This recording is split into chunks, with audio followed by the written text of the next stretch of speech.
जय श्री कृष्ण दोस्तों। जिस समय धर्मराज युधिष्ठिर पंचम अश्वमेध यज्ञ पूर्ण कर चुके थे, उस समय उन्होंने भगवान श्री कृष्ण से एक प्रश्न पूछा कि हे भगवान, पुण्यमयी एकादशी तिथि कैसे उत्पन्न हुई, इस संसार में क्यों पवित्र मानी गई तथा देवताओं को यह कैसे प्रिय है, यह सब हमें विस्तार पूर्वक समझाइए। तब श्री भगवान बोले कि हे कुंती नंदन, प्राचीन समय की बात है। सतयुग में मूरक नामक दानव रहता था। वह बड़ा ही अद्भुत, अत्यंत रौद्र तथा संपूर्ण देवताओं के लिए भयंकर था। उस काल रूपधारी दुरात्मा महासुर ने इंद्र को भी जीत लिया था। संपूर्ण देवता उससे परास्त होकर स्वर्ग से निकाले जा चुके थे और संकित तथा भयभीत होकर पृथ्वी पर विचरण करते थे। एक दिन सब देवता महादेव जी के पास गए। वहां इंद्र ने भगवान शिव के आगे सारा हाल कह सुनाया। इंद्र बोले कि हे महेश्वर, ये देवता स्वर्ग लोक से भ्रष्ट होकर पृथ्वी पर विचर कर रहे हैं। मनुष्यों में रहकर उनकी शोभा नहीं होती। देव, कोई उपाय बतलाइए। देवता जिसका सहारा ले। महादेव जी ने कहा कि हे देवराज, जहां सबको शरण देने वाले, सबकी रक्षा करने वाले तथा जगत के स्वामी भगवान गरुण ध्वज विराजमान है, वहां जाओ, वे तुम लोगों की रक्षा अवश्य करेंगे। भगवान श्री कृष्ण कहते हैं, हे युधिष्ठिर, महादेव जी की बात सुनकर परम बुद्धिमान देवराज इंद्र संपूर्ण देवताओं के साथ वहां गए। भगवान गदाधर क्षीर सागर के जल में सो रहे थे। उनका दर्शन करके इंद्र ने हाथ जोड़कर स्तुति आरंभ की। इंद्र बोले, हे देव देवेश्वर, आपको नमस्कार है। देवता और दानव दोनों ही आपकी वंदना करते हैं।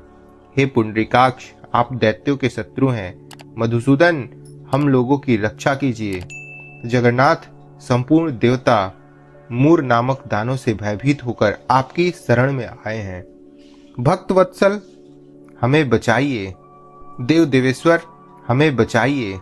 जनार्दन, हमारी रक्षा कीजिए, रक्षा कीजिए। दानवों का विनाश करने वाले कमल नयन, हमारी रक्षा कीजिए। प्रभु, हम सब लोग आपके समीप आए हैं, आपकी शरण में आए हैं। हे भगवान, शरण में आए हुए देवताओं की सहायता कीजिए। आप ही पति, आप ही मति, आप ही कर्ता और आप ही कारण हैं। हे भगवान देव देवेश्वर, शरणागत वत्सल, देवता भयभीत होकर आपकी शरण में आए हैं। हे प्रभु, अत्यंत उग्र स्वभाव वाले महाबली मूर्ख नामक दैत्य ने संपूर्ण देवताओं को जीतकर उन्हें स्वर्ग से निकाल दिया है। इंद्र की बात सुनकर भगवान विष्णु बोले कि हे देवराज, वह दानव कैसा है, उसका रूप और बल कैसा है तथा उस दुष्ट के रहने का स्थान कहाँ है। इंद्र बोले कि देवेश्वर, पूर्व काल में ब्रह्मा जी के वंश में ताल जंग नामक एक महान असुर उत्पन्न हुआ था, जो अत्यंत भयंकर था। उसका पुत्र मूर दानव के नाम से विख्यात हुआ। वह भी अत्यंत उत्कट, महाप्रक्रमी, देवताओं के लिए भयंकर चंद्रावती नाम से प्रसिद्ध एक नगरी है, उसी में स्थान बनाकर वह निवास करता है। उस दैत्य ने समस्त देवताओं को परास्त करके स्वर्ग लोक से बाहर कर दिया है। उसने एक दूसरे ही इंद्र को स्वर्ग के सिंहासन पर बैठाया है। अग्नि, चंद्रमा, सूर्य, वायु, वरुण भी उसने दूसरे ही बनाए हैं। जनार्दन, मैं सच्ची बात बताता हूँ, उसने सब कोई दूसरे ही कर लिए हैं। देवताओं को उसने प्रत्येक स्थान से वंचित कर दिया है। इंद्र का कथन सुनकर भगवान जनार्दन को बड़ा क्रोध हुआ। वो देवताओं के साथ लेकर चंद्रावतीपुरी में पहुंचे। देवताओं ने देखा दैत्यराज बारंबार गर्जना कर रहा है। उससे परास्त होकर संपूर्ण देवता दसों दिशाओं में भाग गए। अब वह दानव भगवान विष्णु को देखकर बोला, खड़ा रह। उसकी ललकार सुनकर भगवान के नेत्र क्रोध से लाल हो गए। वे बोले, अरे दुराचारी दानव, मेरी इन भुजाओं को देख। यह कहकर विष्णु ने दिव्य बाणों से सामने आए हुए दुष्ट दानव को मारना आरंभ किया। दानव भय से विह्वल हो उठे। पांडुनंदन, तत्पश्चात विष्णु ने दैत्य सेना पर चक्र का प्रहार किया, जिससे छिन्न भिन्न होकर सैकड़ों योद्धा मौत के मुख में चले गए। जिसके बाद भगवान मधुसूदन बद्रिकाश्रम को चले गए। वहां सिंहावती नाम की गुफा थी, जो 12 योजन लंबी थी। पांडुनंदन उस गुफा में एक ही दरवाजा था। भगवान विष्णु उसी में सो रहे थे। दानव मूर भगवान को मार डालने की उद्योग में लगा था। वह उसके पीछे लगा रहा। वहां पहुंचकर उसने भी उसी गुफा में प्रवेश किया जहां भगवान को सोते देख उसे बड़ा हर्ष हुआ। उसने सोचा कि यह दानवों को भय देने वाला देवता है, अतः निस्संदेह इसे मार डालूंगा।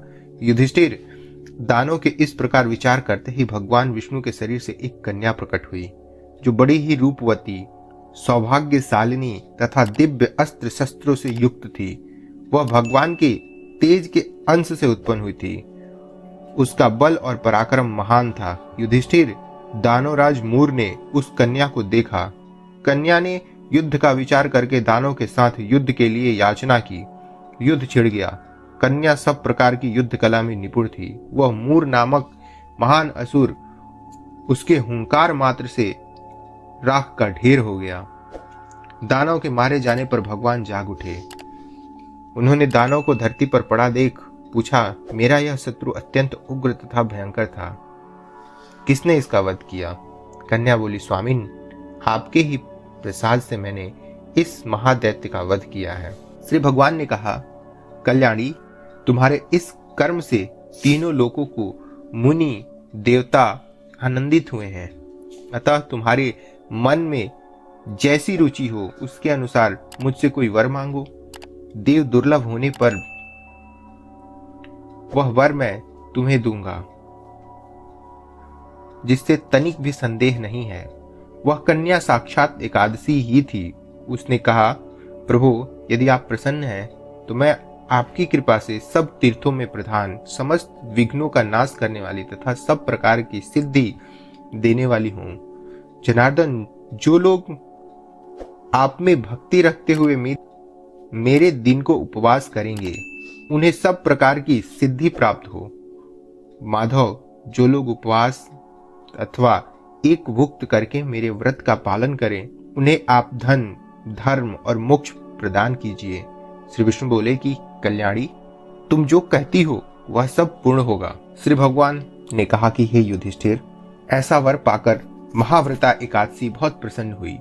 दोनों पक्षों की एकादशी समान रूप से कल्याण देने वाली है, जिसमें शुक्ल और कृष्ण का भेद नहीं करना चाहिए। यदि उदय काल में थोड़ी सी एकादशी, मध्य में पूरी द्वादशी, अंत में किंचित त्रयोदशी हो तो वह त्रिस्पृशा एकादशी कहलाती है। वह भगवान को बहुत ही प्रिय है। यदि एक त्रिपृषा एकादशी को उपवास कर लिया जाए तो 1 सहस्त्र एकादशियों का फल प्राप्त हो जाता है, तथा इसी प्रकार द्वादशी में पारण करने पर सहस्त्र गुना फल प्राप्त हो जाता है। अष्टमी, एकादशी, षष्ठी, तृतीया और चतुर्दशी यदि ये पूर्ण तिथि से विद्य हो तो उनमें व्रत नहीं करना चाहिए। परिवर्तनी तिथि से युक्त होने पर उसमें उपवास का विधान है। पहले दिन में और रात में भी एकादशी हो